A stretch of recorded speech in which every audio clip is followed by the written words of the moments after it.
ধর্ম এটাই ছিল আমাদের আজকের বিষয়। প্রথম বিষয়টা হচ্ছে ধর্ম। ধর্ম নিয়ে অনেকে অনেক রকমভাবে ব্যাখ্যা করে। আমি যেটা মনে করি, ধর্ম হচ্ছে এমন একটা কথা যাকে ধারণ করে মানুষ বেঁচে থাকে, তার জীবন শৈলীকে সে পরিচালনা করে, একটা দিক দর্শন, এটা হচ্ছে ধর্ম। আমি ধর্ম বলতে এটাই বুঝি। কিন্তু এই ধর্মকে মানুষ, স্বার্থান্বেষী মানুষ যারা, তারা এটাকে তাদের কাজে ব্যবহার করেছে বিভিন্নভাবে। ধর্মকে একটা প্রাতিষ্ঠানিক রূপ দিয়ে মানুষের মধ্যে যে আত্মীয়তা ছিল, যে সৌভাতৃত্ব বোধ ছিল এই পৃথিবীতে মানুষ সৃষ্টি হওয়ার পরে, সেটাকে তারা ভেঙে দিয়ে স্বার্থান্বেষী মানুষগুলো তারা মানুষের মধ্যে বিভাজন তৈরি করেছে। মানুষের যে ধর্মটা ছিল সেই ধর্মটা ভেঙে গেছে, প্রাতিষ্ঠানিক ধর্ম তৈরি হয়েছে। এখানে কে যেন বলেছেন যে ধর্ম, এই যে আমাদের গোসাইজি বোধহয় বলেছেন, ধর্ম হচ্ছে একটা গণ্ডিবদ্ধ জায়গা, একটা কারাগার, সেই কারাগার থেকে ঠাকুর আমাদের মুক্ত করেছেন। আমি মনে করি ধর্ম এমন একটা জিনিস যে জায়গাটাকে ঠাকুর বরং নতুন করে সংজ্ঞায়িত করেছেন। ধর্মটা যে সংজ্ঞায় সংজ্ঞায়িত ছিল প্রাতিষ্ঠানিক ধর্ম হিসাবে, মানুষের যে বিভাজনটা ছিল, জীবের মধ্যে যে একটা বিচ্ছিন্নতা এসে গিয়েছিল, সেই জায়গা থেকে মানুষকে মুক্ত করেছে, জীবকে মুক্ত করেছেন আমাদেরটা, এবং তিনি ধর্মকে নতুন করে সংজ্ঞায়িত করেছেন। আমি এই কথাটা বাগেরহাট কোট করি, তিনি ধর্মকে নতুন করে সংজ্ঞায়িত করেছেন। গুরুচাঁদ ঠাকুর বলেছেন, ধর্মতত্ত্ব ভুল নয়, প্রণালীতে ভুল, প্রণালী তো শাখা মাত্র, ধর্ম কিন্তু ভুল। এইটা হচ্ছে ঠাকুরের কথা। তিনি কিন্তু ধর্মকে কখনো অস্বীকার করেন না। তিনি যখন দেহত্যাগ করছেন, মানে তার তিরোধানের সময়, উচ্চকণ্ঠে, কথাটা ভুলে গেলাম, বলে দয়াময় যথা মোর শেষ বাণী যথা ধর্ম তথা। এটা গুরুচাঁদ চরিত্রে আপনি দেখুন লাস্টের দিকে কথাটা আছে। অর্থাৎ ধর্মকে তিনি অস্বীকার করেননি, বরং ধর্মের নতুন করে সংজ্ঞায়িত করেছেন। যে ধর্মকে একটা গণ্ডিবদ্ধ অবস্থায় ছিল, প্রাতিষ্ঠানিক ধর্মের মধ্যে আবদ্ধ ছিল, তার থেকে তিনি তাকে ধর্মকে বের করে এনেছেন। যে সমস্ত প্রণালীগুলো, সমস্ত মতগুলো বিচ্ছিন্ন হয়ে মানুষকে বিভাজিত করেছে, জীব জগৎকে বিভাজিত করেছে, এই জায়গা থেকে আমাদের ঠাকুর তিনি মানুষের ধর্ম তৈরি করলেন, দিলেন। আমাদের কবিতা দাস লিখলেন, মানব কুলে আসিয়ে দশমন্তসূত হয়ে জন্মিল সকলাঙ্গা করি, প্রচারিল কর্ম সূক্ষ্ম সনাতন ধর্ম যারা একবার সোজা কথা। এখানে কোনো দ্বিমত কিছু নেই। ঠাকুরের যে ধর্ম সেটা হচ্ছে মানুষের ধর্ম। এই মানুষের ধর্মটাই আমাদের ঠাকুর আমাদেরকে দিয়ে গেছেন। এই জায়গাটাতে যদি আমরা নিশ্চিত করতে পারি যে ধর্মটা কী ধর্মটা দিয়েছেন, এই প্রসঙ্গে আমি একটা কথা বলি। একজনে বলেছেন, কে যেন বললেন যে আমাদের ঠাকুর কি আমাদের বোধহয় একজন বলে আর কি, আমাদের ঠাকুর কি আমাদের ধর্ম হিসাবে কোথাও আবেদন করেছেন বা তিনি কোথাও বলেছেন যে এটা আমাদের একটা আলাদা ধর্ম? আমি বলেছি। আচ্ছা, সেখানে আমি একটা কথা বুঝে আছি, তুমি দেখবে একটা লেখা আছে, নবসূত্র ধর্ম গেছে হরিচাঁদ দিয়ে, পরধর্ম নবসূত্র নেমেকে লাগিয়া নবসূত্র ধর্ম গেছে হরিচাঁদ দিয়া। তাহলে এটা ঠাকুর বলে গেছে, ঠাকুর নবসূত্রকে ধর্ম দিয়ে গেছেন। নবসূত্র বলতে তিনি শুধু নবসূত্র কথা বলেননি। নবসূত্র হচ্ছে একটা পতীত মানুষের, সমস্ত পতীত মানুষের, যারা অবহেলিত, নির্যাতিত, নিষ্পেষিত, সমস্ত মানুষের একটা প্রতীক হিসাবে তিনি নবসূত্রকে করেছেন। এই জন্য তিনি বলেছেন যে নারাকালে ধরাবারে যতজন আছে এক জাতি পরে মান্য পাবে ওর কাছে। এটা ঠাকুরের কথা। অর্থাৎ কি না, মানুষের যে ধর্ম, সেই ধর্মটাই আমাদের ঠাকুর দিয়ে গেছেন। এইটাই হচ্ছে মানব ধর্ম। মানব ধর্মকে যদি আমরা সঠিকভাবে নিজেদের মধ্যে আমরা হৃদয়ঙ্গম করতে পারি, তাহলে আমাদের আর কোনো দ্বিমত থাকে না। আমাদের অমরবাবু, অমর সরকার, তিনি খুব সুন্দর করে বলে গেছেন দুটো কথা, আমাদের বিল্লাবিতে দুটো কথা। একটা হচ্ছে সর্বধর্ম লঙ্ঘিবে করিলেন স্থূল, শুদ্ধ মানুষের আটকে। আরেকটা কথা, জীবে দেয়া নাম রয়েছে মানুষের নিষ্ঠা, ইহা ছাড়া আর যত সক্রিয় পোষটা। এই দুটো কথার মধ্যে বোধ হয় সমস্ত দর্শনটা ঢুকিয়ে আছে। এই জায়গাটা আমাদেরকে, মানে আমি একটু বিস্তারিত হয়ে যাচ্ছে যদি এই যে কথাটা, অর্থাৎ কিনা শুদ্ধ মানুষের আর্থ, ঠাকুরের এইটাই ধর্ম দিয়ে গেছে যে শুদ্ধ মানুষ হও, সত্যবাদী হও, জিতেন্দ্রিত হও, পবিত্রতা, সত্যবাক্য, মানুষের বিশ্বাস, ইহা ছাড়া এই যার কাছে আছে হরি তার বশ। এই যে কথাটা আর কি, অর্থাৎ কিনা ঠাকুর যে কথাটা বলেছেন যে শুদ্ধ মানুষ হলে তার চরিত্র পবিত্র হবে, সে সত্য কথা বলবে, সে সমস্ত দিক থেকে তাকে নিজেকে তার ভিতরে যে চেতনা শক্তি আছে সেই শক্তিকে সে উৎকর্ষ সাধন করে সে একটা প্রকৃত মানুষ হিসাবে নিজেকে বলতে পারে। সেই মানুষ যদি সে হতে পারে, শুদ্ধ মানুষ যদি সে হতে পারে, হরিকে তার কাছে ডাকতে হবে না, হরি তার মধ্যে সে বিরাজ করবে। হরি যে শক্তি, মহান শক্তিময় যে হরি, আমাদের শক্তির মধ্যে সে বিরাজ করবে। এবং আমি যে শুদ্ধ মানুষ, আমি জগৎকে প্রেম করবো, যে তাদের সাথে আছে জগৎকে প্রেম করো, জগৎকে ভালোবাসবো, সমস্ত মানুষকে শুধু নয় সমস্ত জীব জগৎকে আমি প্রেমের বন্ধনে আবদ্ধ করবো। এইটাই হচ্ছে ঠাকুরের ধর্ম। এই ধর্মটা যদি আমরা বুঝতে পারি, এইটাই হচ্ছে সূক্ষ্ম সনাতন ধর্ম। আমাদের রতন ভাইকে আমি ওকে খুব শ্রদ্ধা করি বা এবং ওকে আমার খুব ভালো লাগে, কারণ নামটা আমি দিয়েছিলাম যে ওকে ডাকো। ও হরিলামৃত গুচ্ছাচরিত সত্যি ও খুব যেভাবে পড়েছে বা যেভাবে অধ্যয়ন করেছে আমি সেভাবে পড়তে পারিনি, কারণ আমি আমার একটা বড় সময় চলে গেছে অন্যদিকে। যাই হোক, যেটুকু বলতে চাইছিলাম যে ঠাকুরের যে কথাগুলো, এইটাই হচ্ছে তার প্রকৃত সূক্ষ্ম সনাতন ধর্ম বলতে যদি কিছু বলি, সেটা হচ্ছে আমি শুদ্ধ মানুষ হয়ে আমি যদি সমস্ত জীব জগৎ মানুষ সহ সবাইকে যদি একতাবদ্ধ করতে পারি, প্রেমের বন্ধন আবদ্ধ করতে পারি, বিশ্ব ভ্রাতৃত্ববোধ বা বিশ্ব মানবতাবোধের যে ধর্ম, সেই ধর্মটাই হচ্ছে মত ধর্ম। এই জন্যই মত ধর্ম স্বতন্ত্র। এই ধর্মটা বা এই যে ঠাকুর যে ধর্ম দিয়ে গেছেন, এই ধর্ম কিন্তু কোনো প্রাতিষ্ঠানিক ধর্ম তিনি দেয়নি, যার ফলে আমরা বলি মত ধর্ম স্বতন্ত্র অন্য সমস্ত ধর্মের থেকে। আমি তাদের সঙ্গে কোনো বিরোধ নেই, ঠাকুর তো বলেছেন কোনো ধর্মের নিন্দা করতে নেই, আমরা ধর্ম নিন্দা করতেছি না, যে যেভাবে পারছে করুক, কিন্তু আমাদের ঠাকুর আমাদেরকে যে ধর্ম দিয়ে গেছেন সেই ধর্মটাকে আমরা সামনে এগিয়ে নিয়ে যাই। এবং সেই ধর্মটা বোধহয় পৃথিবীর আমাদের তুমি বলেছেন পৃথিবীর সর্বশ্রেষ্ঠ ধর্ম যদি কোনো ধর্ম হয়ে যাবে সেটা হচ্ছে মধ্য ধর্ম। কেন মধ্য ধর্ম বলতে তিনি কী বলে গেছেন, নামে প্রেমে মাতোয়ারা মতুয়া নাম যা, যিনি হরিনাম হচ্ছে মহামন্ত্র, হরি বলা শব্দের ভক্তি আমার কারণা তন্ত্রমন্ত্র নাহি জানে বুঝো বসেন। আমাদের অমলবাবু বলেছেন এই কথাটা, যে তন্ত্রমন্ত্রের কোনো দরকার নেই। অদীক্ষিত করিবে না তীর্থ পর্যটন, মুক্তি স্প্রিয়া শুধনের সাধন ভজন, কত মূল্যবান কথা আমাদের সমস্ত গ্রন্থের মধ্যে, লীলামৃতের মধ্যে, বিচারচরিতের মধ্যে এমনভাবে বিস্তৃত আছে এই ধর্মের দর্শনটা। যদি আমরা সত্যিকার সেটাকে যদি পয়েন্ট টু পয়েন্ট আমরা যদি সেটাকে পালন করার চেষ্টা করি, তাহলে বোধহয় এর বাইরে আর কিছু প্রয়োজন হয় না আমাদের। আমরা কেন অন্য ধর্মের পিছনে চলবো? আমাদের মানুষরা বোঝে না, জানে না, তাই তারা পড়াশোনা করে না, তারা শোনে না মানুষের জন্য। আমার খুব সৌভাগ্য হয়েছিল অনেক সাধু সাহিত্যের সান্নিধ্যে আসার। আমি হয়তো বইপত্র পড়িনি, শাস্ত্রগ্রন্থ অত জ্ঞান নেই আমার, কিন্তু আমি অনেক সাধুদের সঙ্গ পেয়েছি, আমার সৌভাগ্য। এবং তার থেকে আমি যেটুকু পেয়েছি, আমি যা কিছু বলি তাদেরই কথা, আমার কোনো কথা নয়। তারা যা আমাকে শিখিয়েছে, যা তাদের কাছ থেকে পেয়েছিলাম সেই কথাগুলোই শুধু বলি। আমি ফেসবুকে অনেক সময় অনেক কথা লিখি, অনেকে অনেকভাবে আমাকে তারিফ করে, এটা আমার কোনো তারিফ নয়। যা কিছু প্রাপ্য সেই সব মানুষদের প্রাপ্য, যাদের কাছ থেকে আমি এগুলো পেয়েছি। আর যে কথাটা বলতে চাইছিলাম যে আমরা শুদ্ধ মানুষের যে আমরা জগৎকে প্রেম করি ঠিকই আছে, কিন্তু তার সঙ্গে সঙ্গে আরও একটা জায়গায় আমাদের সজাগ হতে হবে। সেটা হচ্ছে আমরা বিভিন্ন শাস্ত্রগ্রন্থের দ্বারা প্রভাবিত হয়ে আমাদের কবিমশাই বলেছেন যে ওরা তো আমাদের অনেক জিনিস ওরা হাইজ্যাক করেছে, তারা অধিগ্রহণ করেছে। আমাদের যে ধর্মের যে বাতাবরণটা ছিল আর্যরা আসার আগে, প্রাক-আর্য পিরিয়ড, অর্থাৎ ওরা তো এসেছে বোধ হয় খ্রিস্টপূর্ব 2300 খ্রিস্টাব্দে, খ্রিস্টপূর্ব 2300 অব্দে।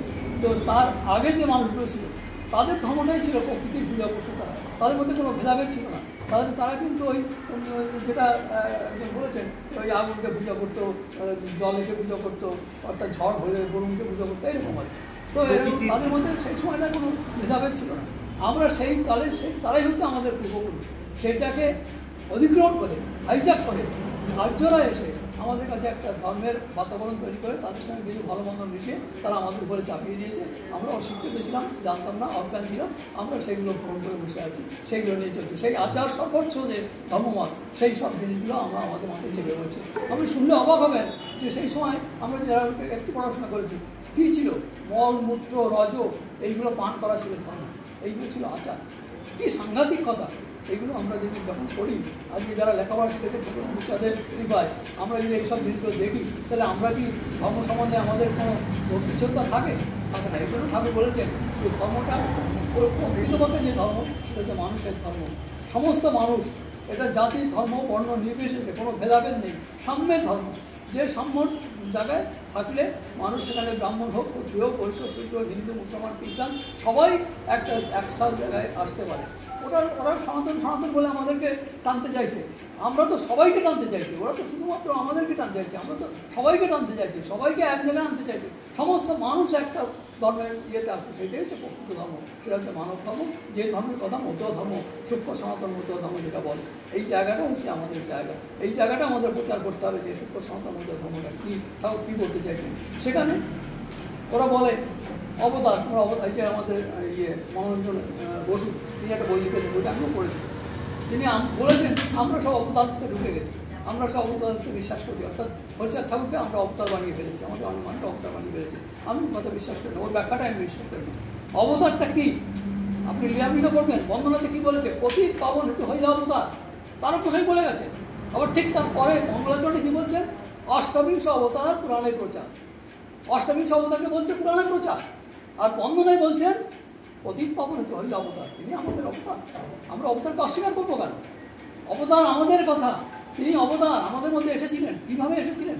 তিনি মানুষ হয়ে এসেছিলেন, সেই অনেক জগৎ থেকে আসেননি, স্বর্গ থেকে নেমে আসেননি, তিনি আমাদের মধ্যে অবতীর্ণ হয়েছিলেন, তিনি মানুষ হিসেবে অবতীর্ণ হয়েছিলেন। এইটাই সেই অবতার, এই অবতীর্ণ হয়েছিলেন বলে অবতার বললেন। এইটাই না, ওই ক্ষীরতের সঙ্গে আমার পার্থক্য আছে, বলছি পরে। তো এইটাই হচ্ছে আমাদের ঠাকুরের অবতার। ঈশ্বর, ঈশ্বর কথাটা কোনো শব্দবন্ধ যদি কেউ নিয়ে ব্যবহার করে, সেই শব্দটা তার হয়ে যায় না। ঈশ্বর আমাদের ঠাকুর, আমাদের ঈশ্বর, তিনি আমাদের উদ্ধার করেছেন, তিনি আমাদের, তাকে আমরা ভক্তি করি, শ্রদ্ধা করি, কারণ তিনি হচ্ছে আমাদের সমস্ত কিছু শক্তি মূলাধার, সমস্ত শক্তি মূলাধার, তিনি তাকে ভক্তি করি। তাকে কী বলেছেন, মতো আর এক গুরু ভিন্ন গুরু নাই, ওরা কিন্তু প্রভু যিনি ক্ষীরোদের সাই। এই ক্ষীরোদের সাই কথা রাখলাম, মানে আমাদের কবি তার ব্যাখ্যা করেছেন। আমি যেটা মনে করি, ক্ষীরোদের সাই, ক্ষীরোদ সাগর বলি আমরা, ক্ষীরোদ সাইকে নারায়ণ স্নান করেছিল। আমি মনে করি ক্ষীরোদ, আমরা মাতৃগর্ভ থেকে আমাদের জন্ম হয় মাতৃগর্ভে, মাতৃগর্ভে যে জলাশয়ের মধ্যে আমরা থাকি, সেই আমার রসিকতায় লিখে গেছে পিতৃধন, তো সেটা পিতৃধনের উপরে হরিধন বিরাজ করে, পিতৃধনের উপরে হরিধন বিরাজ করে। সেই হরি যে সাগরে অবস্থান করছে শক্তি হয়ে, সেই শক্তি হচ্ছে ক্ষীরোদ সাগর, যেটা মাতৃজঠরে আমরা যেখান থেকে ইউটেরাস। এটা হচ্ছে আমার ধারণা আর কি, যেটা আমি আমার অনেক এটা নিয়ে আমি অনেক ভেবেছি, ভাবনা চিন্তা করতে। আমি এটা ফেসবুকে দিয়েছিলাম, জানি না সত্যি কিনা সঠিক কিনা, কিন্তু ক্ষীরোদ সাগর বলতে আমি কোনো বাধা বিরতি দেখি না। এখানে ক্ষীরোদ সাগর বলতে, ক্ষীরোদ সাই বলতে আমি যদি বলি ওরাকান্দিকে ক্ষীরোদ বানিয়ে দিলাম, সেটা তো অন্য কথা। কিন্তু ওরাকান্দি, আমাদের অখিল বৈচরা বলছেন ওরাকান্দি বিহারি, নিশ্চয়ই সেটা আমাদের বলতেই হবে। আমরা ওই সেই গোলক বা সেই বৈকুণ্ঠ ওইসব না বলে ক্ষীরোদ বলাটা আমাদের পক্ষে মঙ্গলজনক। তা এইভাবে আমি এই সম্বন্ধে আমার যেটুকু বক্তব্য আমি বললাম। আর দ্বিতীয় আরও কতগুলো বিষয় আমার বলা দরকার, যে আমরা কেন এটাকে আলাদা ধর্ম বলি। গারস্থ ধর্মের কথা অনেকেই বলেছেন, প্রশস্ত গারস্থ ধর্ম জীবের শিক্ষা দিতে অবতীর্ণ হরিচাঁদ সবরানা বলে। প্রশস্ত গারস্থ ধর্ম, অন্য কোনো ধর্ম এই গৃহ ধর্মের কথা বলেছে? আপনারা কোথাও দেখেছেন? কোনো ধর্মগ্রন্থে, কোনো শাস্ত্রে বলতে এই গৃহ ধর্মের কথা বলেন, যেটা ঠাকুর হরিচাঁদ ধরেছেন, ঠাকুর গুরুচাঁদ ধরেছেন। ঠাকুর গুরুচাঁদ যেভাবে পুতুল গড়ে, মানুষ যারা মৃৎশিল্পী তারা যেভাবে পুতুল গড়ে, ঠিক সেইভাবে মানুষকে তিনি তৈরি করেছেন, নিজের হাতে তৈরি করেছেন। তার প্রত্যেকটা মানুষের জীবনশৈলীটা কীভাবে হবে, কীভাবে সে চললে তার সমস্ত চরিত্র গঠন হবে, তার মানুষ কীভাবে প্রকৃত মানুষ হিসেবে সে গড়ে উঠবে, এটা গুরুচাঁদ ঠাকুর দেখে গেছেন। হরিচাঁদ ঠাকুর দর্শন দিয়ে গেছে, আর তার বাস্তবায়ন করে গেছেন গুরুচাঁদ ঠাকুর। এইগুলি হচ্ছে আমাদের কথা, যে কথাগুলো আমাদের মেনে চলতে হবে। আমরা এই গার্হস্থ্য ধর্মের সম্বন্ধে আমাদের বেশি করে আরও প্রচার করা দরকার, যে ঠাকুর যেখানে মানুষ কোথা থেকে চলে যেত, যা সংসার ছেড়ে চলে যেত, সংসার বিহারী হয়ে চলে যেত সেই বনে জঙ্গলে তপস্যা করতে, এটা ধর্ম নয়। সংসারের মধ্যে থেকে, অর্থাৎ আগুনের একটা দায়িকা শক্তি আছে, আগুনে হাত দিলে তো পড়বে, সেই আগুনের ভয় যদি আমি পালিয়ে যাই তাহলে কী হবে, তাহলে সে তো আমি ভয় পালিয়ে যাই। কিন্তু আগুনের দায়িকাকে জয় করার যে শক্তি, সেই শক্তি যদি আমি অর্জন করতে পারি, সেই শক্তি অর্জন হতে পারে একমাত্র নিজস্ব চরিত্র গঠন, নিজেকে সত্যিকার মানুষ হিসেবে তৈরি করতে যদি পারি, তাহলে প্রকৃতপক্ষে আমি মানুষের সেই আগুনের দহনকে, অর্থাৎ কিনা সেই যে সংসারের মধ্যে থেকে, গৃহে থেকে আমি যদি ব্রহ্মচারী রূপ ধারণ করতে পারি, গৃহে থেকে ন্যাসী ব্যাম্পস ব্রহ্মচারী যেটা আমরা লীলান্বিত পাই, সেই জায়গাটা যদি আমরা নিজেদেরকে সেটা তৈরি করতে পারি, তবেই সেটা হবে প্রকৃত দ্বারস্থ ধর্ম। এই প্রশস্ত দ্বারস্থ ধর্মটা এটাই হচ্ছে সূক্ষ্ম সনাতন ধর্মের একটা বৈশিষ্ট্য। সূক্ষ্ম সনাতন ধর্ম শুধু বললে তো হবে না, তার বৈশিষ্ট্যগুলো এইভাবে আমাদেরকে বিচার করতে হবে, বিশ্লেষণ করতে হবে এবং মানুষের কাছে এটা নিয়ে যেতে হবে যে কেন এই মত ধর্ম স্বাধীন এবং স্বতন্ত্র। স্বতন্ত্র রূপটা কোথায়? নারীর কথা কত সুন্দরভাবে বলে গেছেন যে নারীদের বলা হতো প্রতি নারী বিবর্জিত, তাদের নারীরা শুধু প্রজনন যন্ত্র, ওদেরকে কোনো কিছু দাও অধিকার নেই, কোনো ধর্মীয় অধিকার নেই, শিক্ষার অধিকার নেই, কোনো রকম অধিকার নেই, সংসারী সমাজে কোনো অধিকার নেই তাদের। সেই নারীর অধিকার প্রতিষ্ঠা করে গেছেন ঠাকুর হরিচাঁদ। তিনি যেভাবে ওই জানকীর বিচার সভা বসিয়েছেন, কেউ কি করেছে? কোনো ধর্মে দেখেছে নারীর কথা এইভাবে বলতে?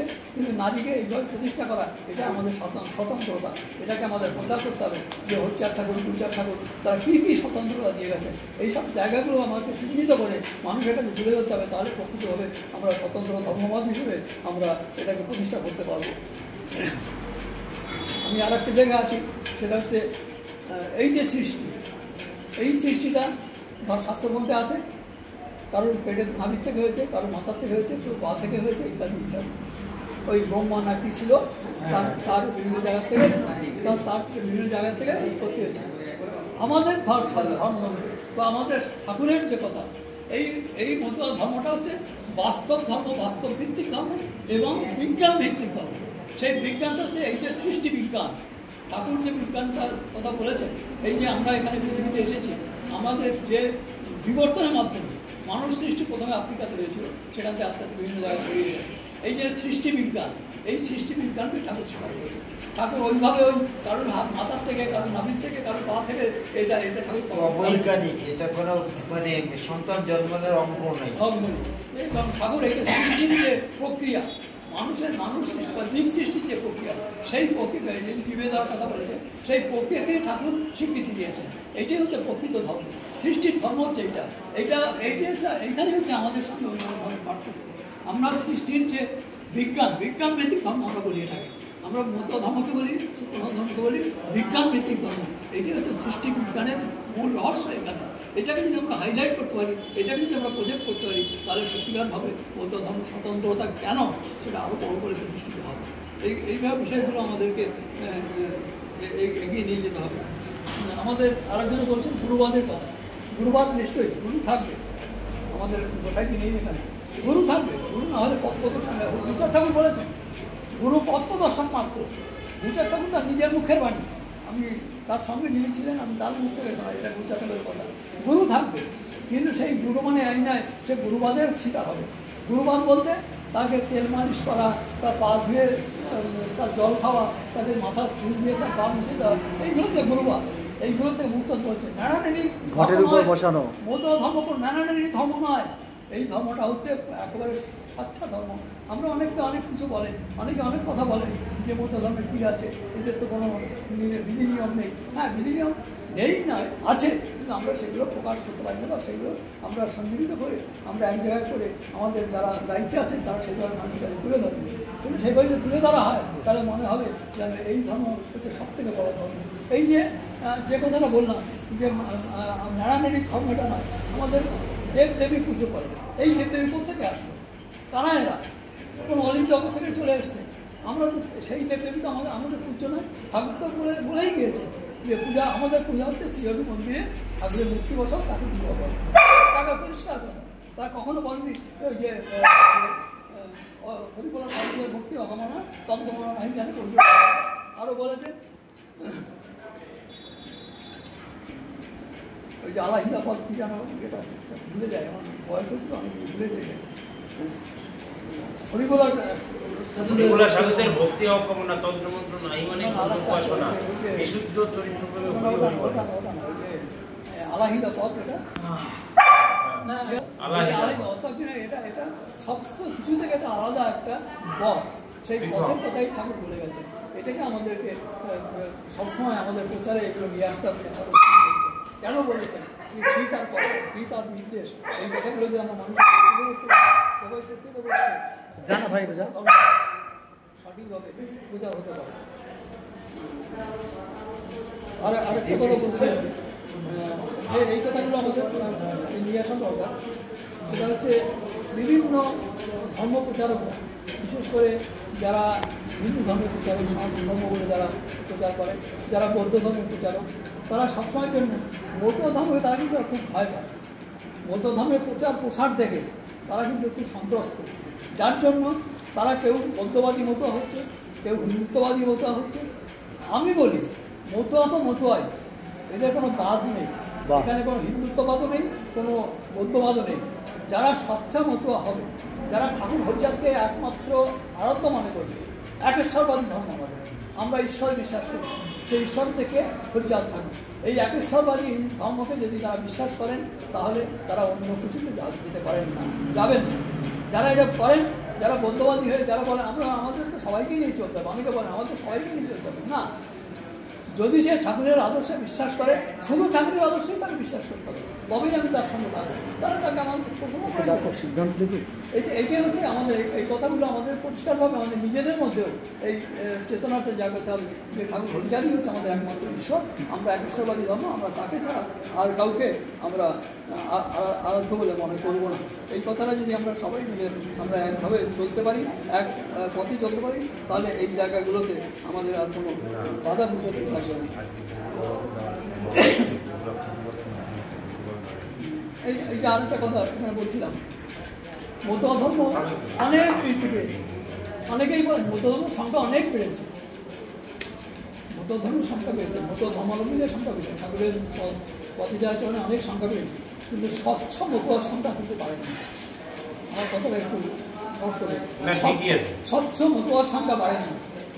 আমাদের কাজ হবে এই যে আমরা যদি কোনো ইয়ে করি, গোষ্ঠী করি, বা আমরা যদি কোনো প্ল্যাটফর্ম করি, আমাদের কাজ হবে স্বচ্ছ মতুয়ার সংখ্যা বাড়ানো।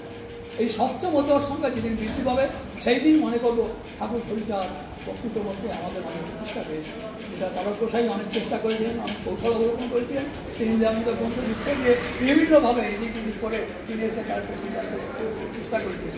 আমাদের তো আজকে সেই জায়গাটাই নেই, আমরা তো আজকে আমরা অনেক ঠাকুর হরিচাঁদের কৃপায় অনেক লেখাপড়া শিখেছি, অনেক চিন্তা ভাবনা করতে শিখেছি, কাজে আমরা সেই জায়গাটা যাতে বসতে পারি, স্বচ্ছ মতুয়া প্রতিষ্ঠা তৈরি করার জন্য আমরা যদি নিজেরা সবাই উদ্যোগী হই, তাহলে মতুয়া ধর্ম সঠিকভাবে প্রতিষ্ঠা হবে, ঠাকুর হরিচাঁদ প্রতিষ্ঠা হবে। এই ঠাকুর হরিচাঁদকে প্রতিষ্ঠা করার জন্য তারা প্রসার যে চেষ্টা করেছিলেন তার থেকে অনেক বেশি আমরা তাকে চেষ্টা এগিয়ে যাবো। যাই হোক, আমি আর বেশি কিছু বলবো না, সবাই খিদে নিয়ে গেছে, তো আমি এখানে শেষ করি। আমরা একটা জায়গায় আমরা সিদ্ধান্ত নিয়ে যাই, সেটা হচ্ছে মতুয়া ধর্ম স্বাধীন এবং স্বতন্ত্র আছে, ভবিষ্যতে থাকবে, এবং তার প্রতিষ্ঠার জন্য আমরা যেন সবাই সমবেতভাবে একভাবে, যদি এর মধ্যে কোনো দ্বিমত থাকে, কোনো সেগুলি যেন আমরা নিজেরা আলাপ আলোচনার মাধ্যমে, যোগাযোগের মাধ্যমে আমরা যেন সেগুলো কাটিয়ে উঠে আমরা সবাই মিলিতভাবে যেন এক পথে এক মতে চলতে পারি, ঠাকুর হরিচাঁদ গুরুচাঁদের আদর্শকে বাস্তবায়নের জন্য যে চেষ্টাটা, সেই চেষ্টাটা যেন আমরা সর্বত্রভাবে রাখি, সেখানে কোনো রকম বিভ্রান্তি যেন আমাদের মধ্যে কাজ না করে, কোনো রকমের জন্য যেন অশুভ শক্তি যেন আমাদের মধ্যে এসে কোনোভাবে আমাদেরকে বিভ্রান্ত না করে, সেই প্রচেষ্টা দেখে আমরা আমাদের আদর্শ প্রতিষ্ঠা করার জন্য আমাদের যে প্রয়াস, সেই প্রয়াস যেন অব্যাহত থাকে। সবাইকে আমার আন্তরিক ধন্যবাদ। আজকে এই সভাপতি হিসেবে আমাদের নির্বাচন করেছেন, আমাদের কাছে আমি কৃতজ্ঞ। আমি জানি না আমি সভাপতি আমার কতটুকু